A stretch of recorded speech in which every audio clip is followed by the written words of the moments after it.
그러므로 내가 나의 안수함으로 네 속에 있는 하나님의 은사를 다시 분리듯하게 하기 위하여 너로 생각하게 하노니, 하나님이 우리에게 주신 것은 두려워하는 마음이 아니요 오직 능력과 사랑과 절제하는 마음이니, 그러므로 너는 내가 우리 주를 증언함과 또는 주를 위하여 갇힌 자 된 나를 부끄러워하지 말고 오직 하나님의 능력을 따라 복음과 함께 고난을 받으라.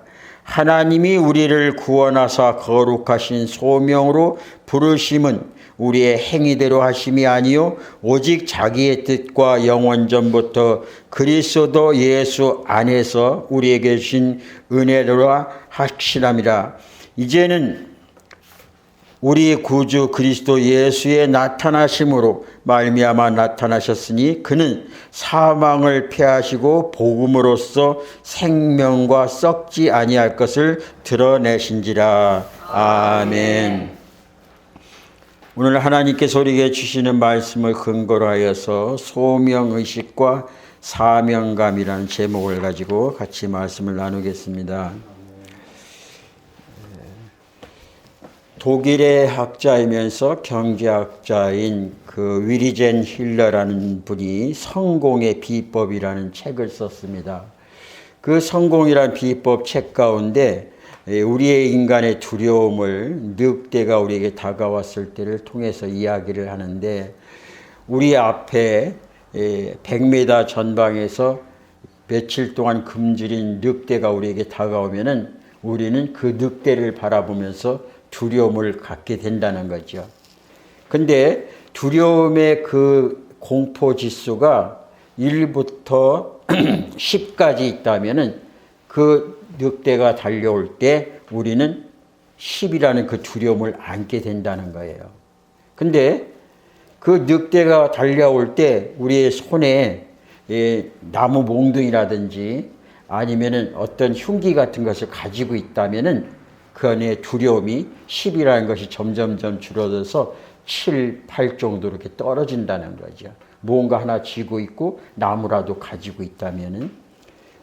근데 늑대가 달려올 때 이번에는 나무가 아니라 거기에 무슨 흉기라든지 아니면 총이라든지 늑대를 제어할 수 있는 그런 것들이 있으면은 갑자기 두려움에서 4, 3으로 뚝 떨어져 버린다는 거예요. 근데 옆에 한 사람이 있으면은 그 사람도 무기를 가지고 있고 또 칼을 가지고 있는 사람의 옆에 한 사람이 있다면은 그 두려움은 완전히 없어진다는 겁니다. 근데 이번에는 제 옆에 한 사람뿐만 아니라 많은 사람이 무기를 가지고 있고 총을 가지고 있으면은 그 두려움이 10이었던 사람이, 혼자 있을 때 10이었던 사람이 옆에 많은 사람이 있으면은 이제는 그 두려움에서 벗어나서 오히려 늑대를 잡으러 간다는 거예요.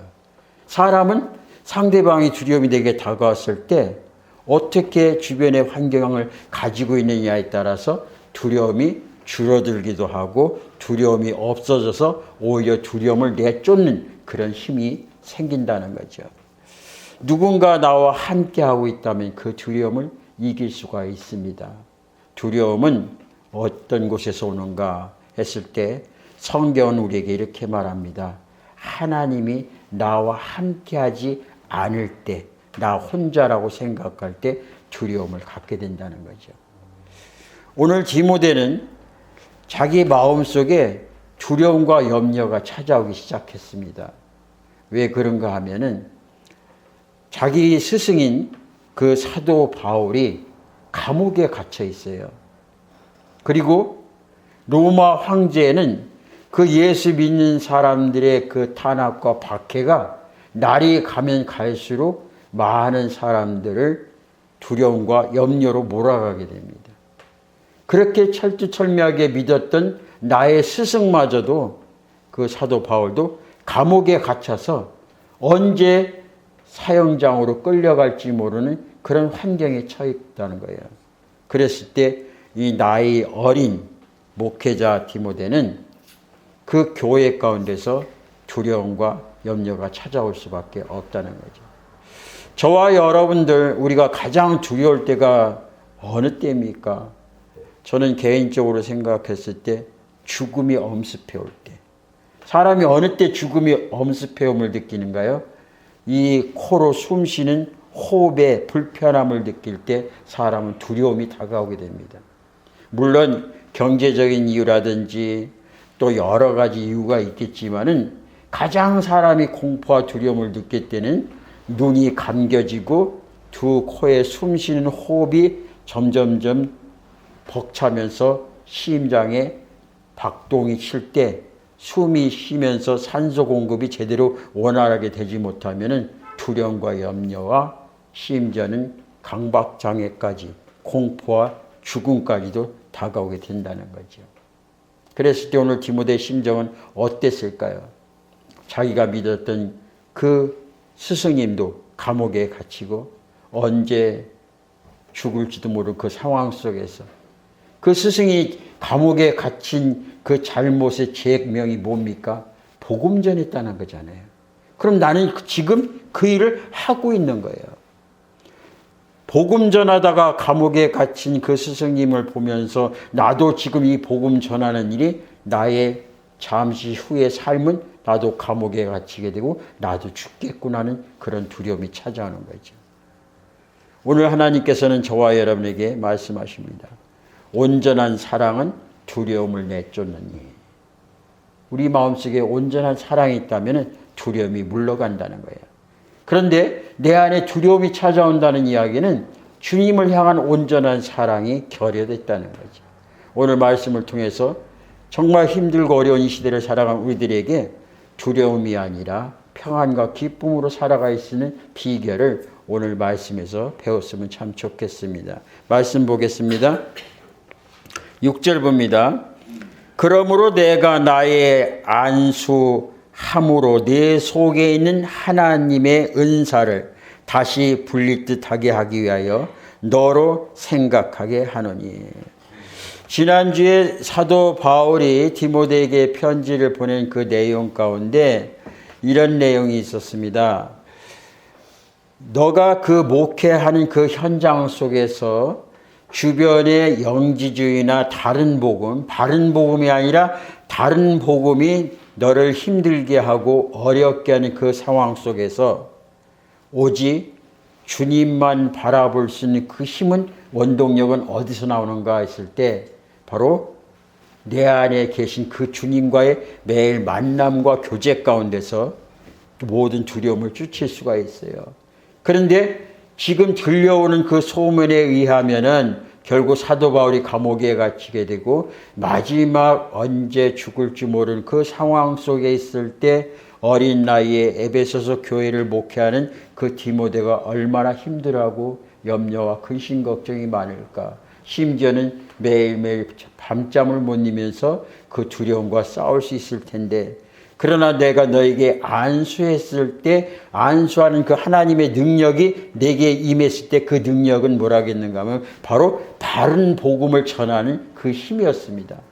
그러면 디모데의 사명은 뭔가 하면은 하나님께서 내게 맡겨주신 오직 예수만이 길이요 진리요 생명이라는 그 복음을 전할 때 하나님이 그와 함께 하시고 그 복음 가운데 역사가 펼쳐질 수 있다는 거죠. 근데 그 복음을 전하는 그 디모데에게 두려움이 찾아온 거예요. 염려가 찾아온 거예요. 그 이야기는 뭐예요? 주님을 향해 뜨거웠던 내 안에 성령이 불타오른 그 불씨가 점점 꺼져가고 있다는 거예요. 그 불씨 꺼져지는 이유가 뭘까요? 바로 들려지는 소문이죠. 내 스승도 곧 죽겠구나. 복음 전하다가 저렇게 감옥에 갇혔구나. 나도 곧 죽을 수 있겠구나. 그런 염려와 근심 걱정들의 소리가 내 안에 주님을 향했던 그 뜨거운 불씨에 물을 끼얹은 거예요. 찬물을 끼얹으니까 내 안에 활활 타오르던 그 성령의 불이 점점 꺼져가는 거죠. 여러분 가끔가다 이 캠프에 가면은 불을 붙이죠. 장작을 피워놓고 또 대보름날 집을 때 불을 붙이기도 하고, 그렇게 활활 타오르던 그 불빛이 언제 시들어갑니까? 거기에 나뭇가지가 다 타들어가고 장작이 다 타들어가서 까만 재가 되면 서서히 불이 꺼져 들어갑니다. 그러면 우리는 거기다 어떻게 하나요? 또다시 소스를 갖다 집어넣는 거예요. 나무를 올려놓기도 하고 장작을 갖다 올리기도 하고 가지를 갖다 올려놓으면 그 불은 계속해서 타오르는 겁니다. 구약 성경에 보면 성전에서 불을 끄지 않았다고 합니다. 하나님의 전에도 마찬가지 불을 끄지 않았다는 거예요. 저와 여러분의 내가 오늘 살아야 할 이유가 뭡니까? 그 살아나가는 데 원동력, 그 에너지 힘이 어디서 나오는 거예요? 물론 세상 사람들은 주머니에 돈이 가득 차고 통장에 돈이 수북이 쌓이면 힘이 납니다. 명예도 없고 권력도 없으면 힘이 생겨요. 그러나 그 힘과 권력이 얼마나 갑니까? 우리나라 최고의 힘을 가진 분이 누구예요? 대통령이잖아요. 5년이에요. 잠깐 왔다 스쳐가는 인생 여정길이에요. 그러나 내 속에서 영원히 타지 않는, 아니 영원히 타도 그 소시기가 불소시기가 없어지지 않는 성령의 불, 떨기나무에 불이 붙었으나 그 붉은 못을 보면서 이것은 거룩한 곳이니 곧 신을 벗어오라고 했던 것처럼 하나님의 그 불이 내 안에서 타오르는 거예요. 근데 우리는 세상을 보며 사람을 보며 좌절하고 실망하고 낙망하고 넘어질 수밖에 없는 그 환경 속에서 내 안에 불씨가 꺼져가는 것도 모르고 우리는 그저 예수를 믿는다고 말하고 있습니다. 내 뒤안길을 돌아볼 때 내 속에서 정말 주님을 향한 그 뜨거움이, 그 처음 신앙이 옛날과 지금과 별 다를 바가 없는지, 아니면은 우리는 여전히 옛날에 오히려 새신자가 들어오면서 신앙을 뜨겁게 하는 그 모습을 보면서 비아냥대듯이 나도 한참 때는 너같이 그렇게 열심히 했어, 그렇게 하지는 않는지, 오늘 내 안에 타들었던 그 불씨가 꺼져가는 그 모습, 그러므로 인해서 두려움이 찾아온 그 디모데에게 오늘 바울이 얘기하는 거예요. 내가 너에게 안수할 때 주님이 뜨거웠던 그 능력, 그 권능을 다시 한번 점검하라는 거죠. 그러므로 내가 나의 안수함으로 내 속에 있는 하나님의 은사를 다시 부릴 듯 하게 하기 위하여 너로 생각하게 하노니. 그러면서 디모데에게 늘 이 말씀을 전하고, 그리고 사도 바울은 지난주에 얘기했던 것처럼 밤낮으로 이 디모데에게 하나님을 향한 그 뜨거운 열정이 식지 않도록 기도했던 그 모습을 봅니다. 제가 지난주 말씀드렸죠. 하나님이 가장 긴장할 때가 언젠가? 사랑하는 아들이 내 앞에서 무릎 꿇고 드릴 말씀이 있습니다 할 때 아버지는 긴장하는 것처럼 오늘 사도 바울이 하나님, 저 디모데가 내가 감옥에 갇혀있는 모습을 보고 듣고 불안하고 초조하고 자기도 생명의 위협을 느낄까 봐 저렇게 투리하고 있습니다. 그러니 아버지, 처자를 긍휼히 보시고 불쌍히 보시고 능력의 능력을 더하십시오. 사도 바울이 간절히 아들 같은 디모데에게 간절히 기도하는 모습이 역력히 나타나고 있습니다. 7절 봅니다. 하나님이 우리에게 주신 것을 두려워하는 마음이 아니요 오직 능력과 사랑과 절제하는 마음이. 하나님께서 사랑하는 그 아들들에게 너무너무 사랑하셔서 그의 죄를 담당시키게 하여 스스로 도수장으로 끌려가는 어린 양이 되셔서 우리의 죄를 사하게 해서는 죄 없는 자의 핏값밖에 없기에 스스로 제물이 되셔서 나를 위해서 십자가 죽으신 그 예수님. 그 예수님께서 오늘 저와 여러분들에게 두려워하는 마음을 주지 않았다는 거예요. 세상 풍랑이 일어날지라도, 세상에 염려, 근심, 걱정이가 우리 앞에 있을지라도, 베드로 앞에 풍랑을 보면서 물에서 빠졌던 그 모습처럼 우리에게 두려움을 주지 않았다는 거예요. 하나님을 바라볼 때 바로 내 안에 평안이 찾아오는 거죠. 풍랑이 일을지라도 그 위로 걸을 수 있는 힘이 어디서 나왔는가? 바로 주님을 바라볼 때. 그러나 주님을 떠나면은 우리에게 찾아오는 것은 두려움과 염려라는 거죠. 그러면 오늘 디모데의 마음속에 어떤 마음이 있었을까요? 정말 주님을 향해 그 뜨거웠던 마음이 소문에 들리는 이야기에 의해서 자기 스승이 감옥에 갇혔고 죽을 수밖에 없다는 그 상황의 이야기들을 들었을 때 두려움이 찾아오게 되는 거예요. 오늘날 이 시대를 살아가는 저와 여러분에게 세상의 그 달콤한 이야기들이 우리에게 정말 평안을 줍니까? 아니에요. 늘 두려움과 염려, 경제, 사회 분야 어느 곳에든지 우리에게 희망 주는 메시지는 없습니다. 오직 길이요 진리요 생명이신 하늘의 만나를 우리에게 줄 때 그 말씀이야말로 하늘의 평강이 샬롬이 저와 여러분에게 임하시는 거예요. 하나님께서는 바로 저와 여러분에게 두려움을 준 것이 아니라는 거예요. 두려움은 왜 오는가? 하나님을 떠났을 때 오는 두려움이에요. 그러면 이 두려움을 이기기 위해서 우리에게 무엇을 해야 할 것인가? 바로 그 세 가지가 오늘 본문에서 이야기하고 있습니다. 두려워하는 마음이 아니요 오직 능력과 사랑과 절제라. 어떻게 보면 성령의 9가지 열매 중에 나오는 열매들이죠. 성령의 9가지 열매가 우리에게서 두려움을 내쫓는 것이라면 결국 그 이야기는 무슨 얘기예요? 악한 영이 내 안에 있으면 두려움과 염려와 근심과 걱정, 시기, 질투, 당지은 이런 것들이 나타나죠. 분열. 그러나 성령의 9가지 열매 사랑과 희락과 평과 오래 참음과 자비와 양성과 충성과 온유와 절제가 내 안에 임하게 된다는 이야기는 뭐냐? 그 안에 열매들이 맺힐 수 있는 환경 조건이 돼 있다는 거예요. 그러건 그 이야기는 무슨 얘기예요? 너가 내 안에 있고 내 말이 너 안에 구하면 무엇이든지 구하라. 그랬을 때 아름다운 열매를 맺히는 것처럼 성령의 열매죠. 그럼 내가 주님을 바라볼 때 내 안에 사랑의 열매들이 맺혀지는 거예요. 그래서 이 세상 두려움은 힘으로 나가는 것이 아니라 칼과 무기로 나가는 것이 아니에요. 오직 고요함 속에서 찾아오는 그 주님의 내면의 영성이 나에게 나타날 때 그 모든 것이 두려움이 아니라 적이 아니라 사랑하는 사람으로 끌어안고 싶은 그런 사람으로 바뀌어진다는 거예요. 왜? 주님의 영이 내 안에 있기 때문에. 주님이 내 안에 계시기 때문에. 그래서 주님은 우리에게 두려움 준 것이 아니다.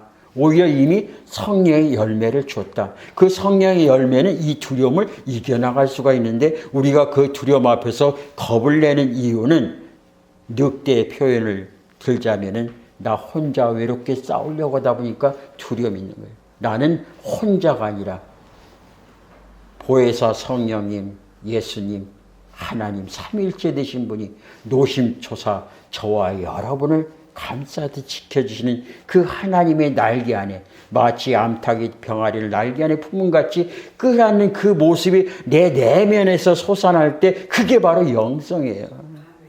영성은 뭐 성경을 몇십 독 몇백 독 해서 나오는 것이 아니라 모든 매사에 모든 범사에 하나님이 나와 함께하고 계시다는 그 믿음이 바로 영성이라는 거죠. 아이가 얼굴이 왜 평안합니까? 어머니 품에 있으니까 평안한 거예요. 아이는 영적인 동물이기 때문에 굉장히 예민합니다.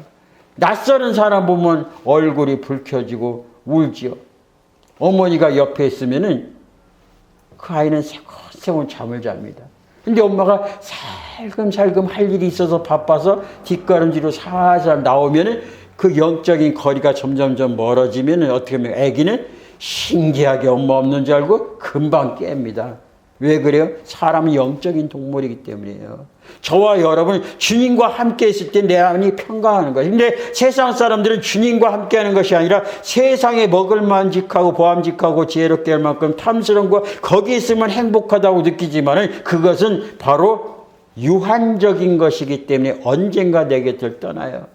부모도 떠나고 형제도 떠나고 재물도 떠나고 건강도 다 떠납니다. 오직 안 떠나는 것은 내가 너와 함께함이라는 그 주님만이 나의 영원한 안식처라는 거예요. 그래서 주님이 준 그 안식처 바로 능력이에요. 다이너마이트와 같은 그런 능력이 내 안에 있는 거예요. 그럼에도 불구하고 교만하지 않고 주님의 말씀처럼 섬길 줄 아는 겸손한 자가 되고 주님이 나를 위해서 세상에서 가장 친구 간의 아름다운 사랑은 친구와 친구를 죽는 거라 말씀하시며 우리 친구 아이가 하면서 내 죄값을 대신해서 죽은 그 사랑을 보여주고 그 사랑이 내 안에 있기에, 하나님이 내 안에 있기에 세상 모든 것을 보면서 자족할 수 있는 그런 절제의 마음을 가질 때 우리는 모든 두려움에서 해방될 수가 있습니다. 8절 봅니다. 그러므로 너는 내가 우리 주를 증언함과 또는 주를 위하여 갇힌 자 된 나를 부끄러워하지 말고 오직 하나님의 능력을 따라 복음과 함께 고난을 받으라. 디모데가 들려오는 소식이 뭐였어요? 자기 스승이 감옥에 갇혀 있다는 거예요.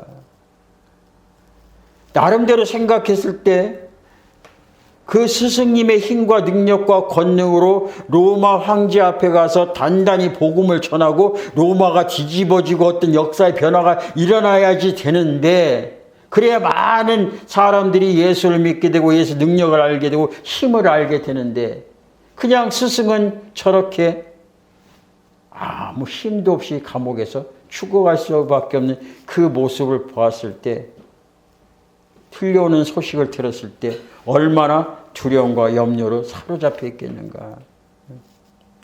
그러면서 전에 같은 경우는 스승님이 복음 전하고 이럴 때는 막 자신 있게 얘기했는데, 내가 하는 그 스승이 감옥에 갇혔으니 내 하는 일은 좋은 일이에요, 나쁜 일이에요? 나쁜 일일 수밖에 없죠. 예. 그 나라 법이 그러니까 일단 법에 의한다면은 스승이 복음을 전하다가 감옥에 갇히고, 좋은 선한 사람이 감옥에 갇힙니까? 잘못한 사람이 감옥에 갇히죠. 그러면 복음 전하는 일이 하나님 앞에서 선한 일인지 모르지만 그 나라 모든 사람들이 법에 의하면 잘못됐다고 생각하니까 감옥에 갇힌 거예요. 그럼 내가 하는 일 또한 어떤 일이에요? 부끄러운 일일 수밖에 없지요. 우리 예수 믿는 사람들이 가장 힘이 없을 때가 언제인지 아세요? 내가 좀 사업을 한다든지 이래서 장로님 같은 경우는 큰 사업을 해서 돈도 좀 많이 쓰고 여기저기 후원도 좀 많이 하시고 그러면서 돈을 좀 푹 밀어주면서 예수 믿으세요. 그러면은 좀 힘이 있잖아요. 그죠? 근데 장로님이라고 하시면서 생활도 어렵고 힘들고 경기도 안 좋고 소위 속된 말로 자기 앞가림 말도 못하는 분이 예수 믿으세요. 그럼 어떻게 돼요? 너나 잘하세요. 이 소리 들을 수밖에 없어요.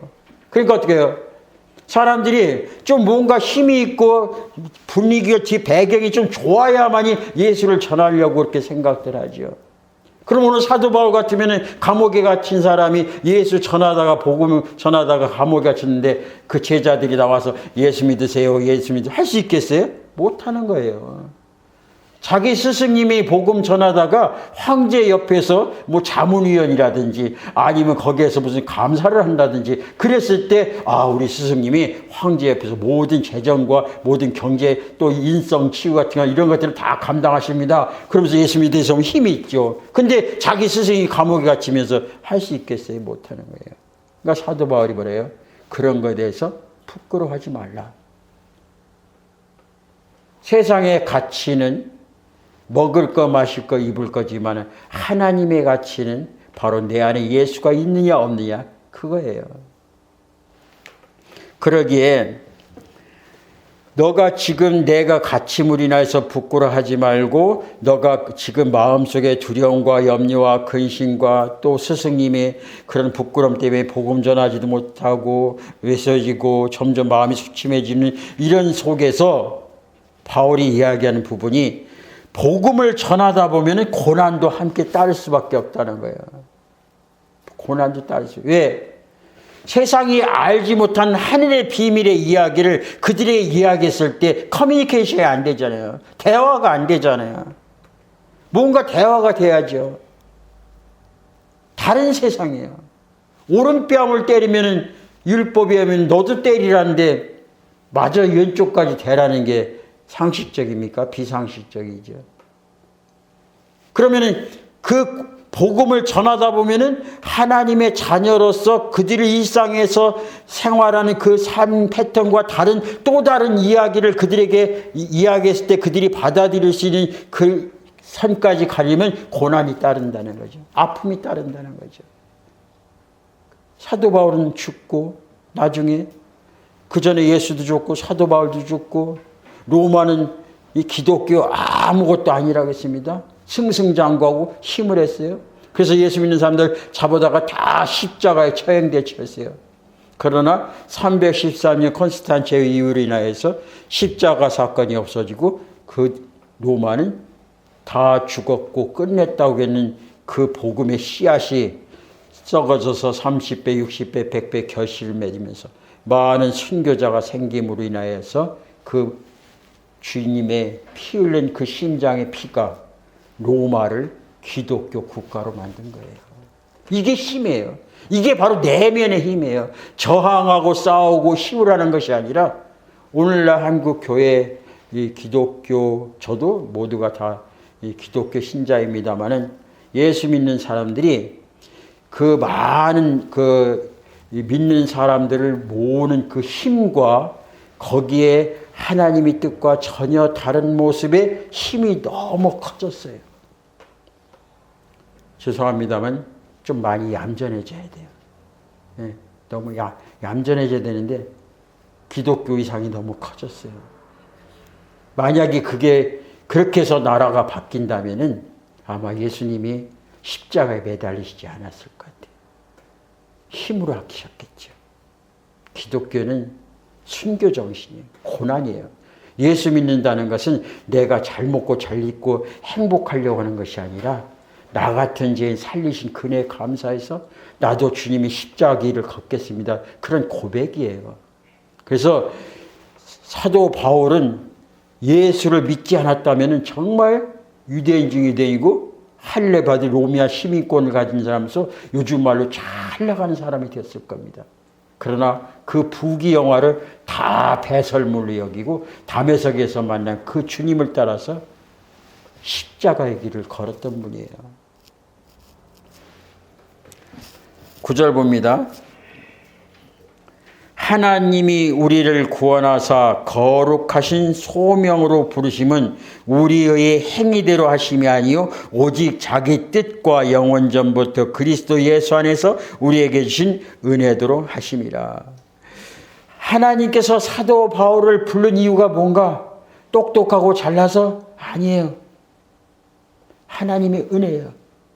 사도 바울은 어떤 사람이었어요? 1000번, 10,000번, 억만 번 죽어 마땅한 놈이었어요. 왜요? 하나님의 아들 예수가 죽는 것을 마땅히 여기고 거기에서 복음을 전하는 스데반 집사 그 모습을 보면서 저런 놈은 죽어도 마땅해.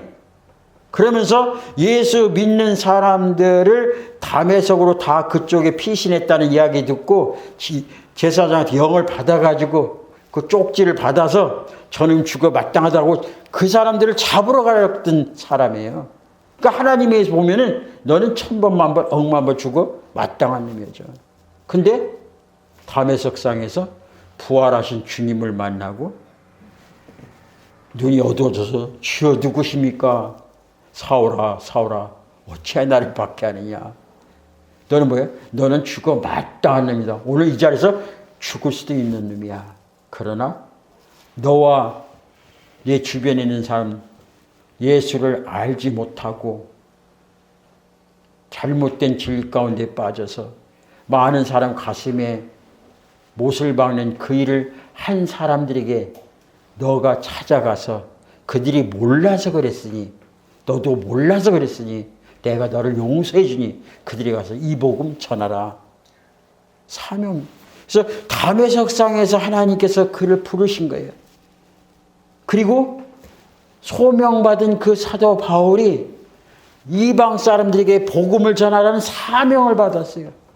그래서 그 생명이 유지가 되는 거예요. 저와 여러분은 오늘 이 자리에 오신 것은 하나님의 부르심 소명을 받은 자들입니다. 목회자만 소명받은 게 아니에요. 성도는 성도대로 그 자리의 현장에서 나의 관계, 가족 형성이 있잖아요. 내가 아버지면 내 아내가 있고 자식이 있고 부모님이 있고 그 사람들에게 복음을 전하라고 거기에 하나님께서 부르셨고 거기에 사명자로 세웠다는 거예요. 그래서 네가 그 일을 감당할 때 하나님께서 너에게 생명 주시는 거예요. 오늘 내가 살아있는 이유는 뭐예요? 바로 사명이에요. 사명이 있기 때문에 살아있는 거예요.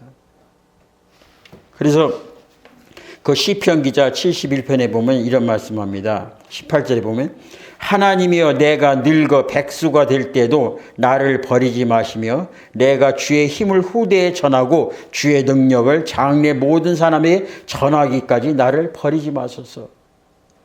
사명이 있을 때 생명이 있는 거예요. 우리 잘 알잖아요.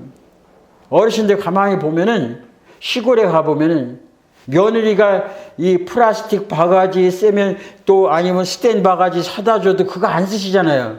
뭐 써요? 여름 거 박농골 여름 그 바가지 만들어 가지고 이렇게 쭉 금가고 깨져도 거기 다 꼬매가지고 쓰잖아요. 왜? 그 어머니에게는 그 할머니에게는 그 바가지가 익숙한 거예요. 그 바가지를 보면서 내 삶의 스토리가 그 안에 있는 거예요. 그러니까 쓰는 거예요. 그러면 하나님께서 저와 여러분을 볼 때 왜 쓰시겠어요? 권사, 집사, 내가 스토리를 잘 알지. 옛날에 나를 이렇게 헐뜯고 핍박하고 그들이 예수 믿고 이렇게 행복해지고 이제 권사도 되고 집사도 되고 내가 네 스토리를 잘 아는데 어떻게 내가 너를 버리겠니? 내가 아버지 가는 그날까지 성령님을 통해서 너를 끝까지 그분 앞에까지 데리고 갈 거야. 그래서 우리는 이 땅에서 고난받고 깨지고 부러진 것 같으나 주님께서 친히 꿰매서 쓰시는 거예요. 이 부족한 종도 40년 전에 죽어야 마땅했죠. 그냥 지금도 여전히 아프지만 하나님께서 꿰매서 쓰시는 거예요. 차 볼링에서 쓰듯이 그냥 꿰매서 쓰는 거예요.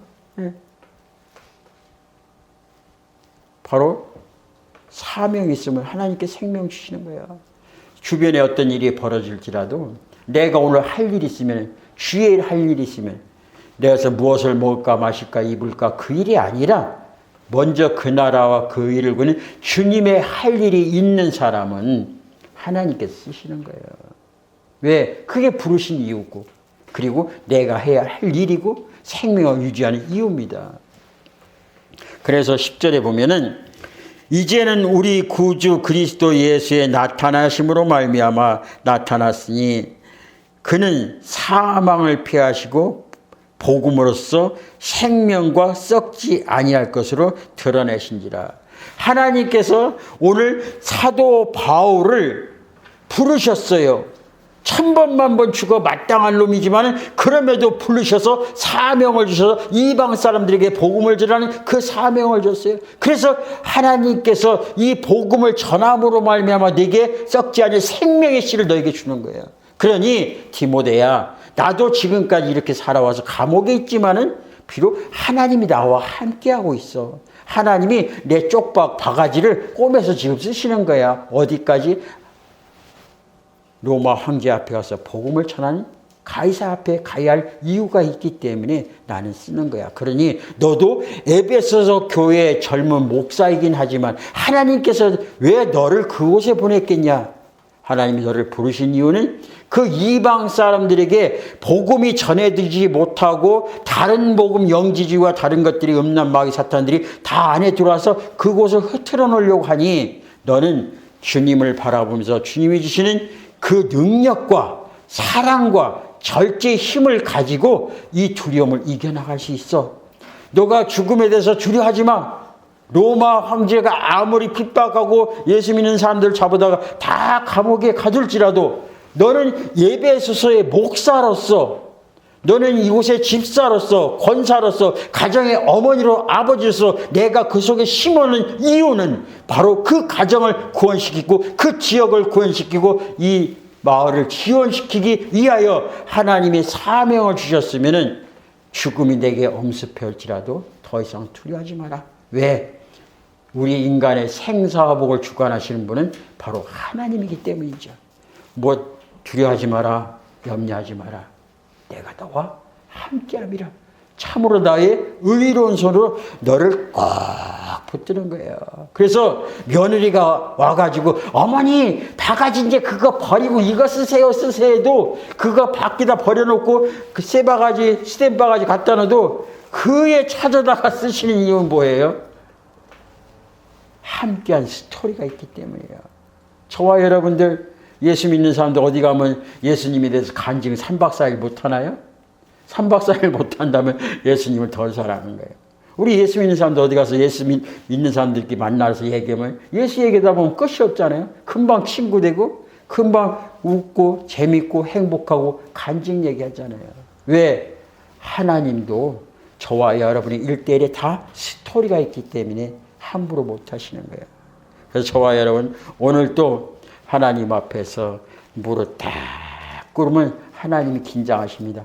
아들아, 나라. 왜? 무슨 일 있어? 무슨 일 있어?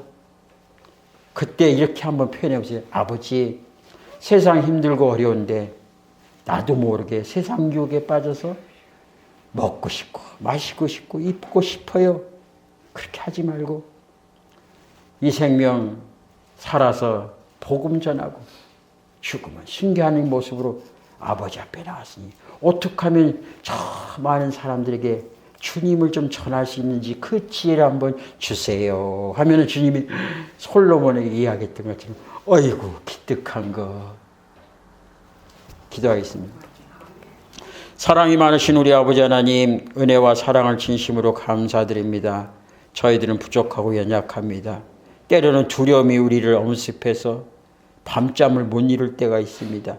이대로 끝나는 건가? 이대로 죽는 건가? 그러나 하나님께서 우리를 부르신 이유가 있습니다. 부족한 나를 통해서 복음 전하기 위한 사명을 주셨으니 내 안에서 사명이 불씨가 꺼지지 않는 한 주님께서 생명 주신다고 했사오니 그 불씨를 살리기에 매일 주님만 바라보면서 주님이 가장 기뻐하는 생각만 하시는 우리 모두가 되게 하여 주시옵소서. 감사하며 예수님의 이름으로 기도합니다. 아멘.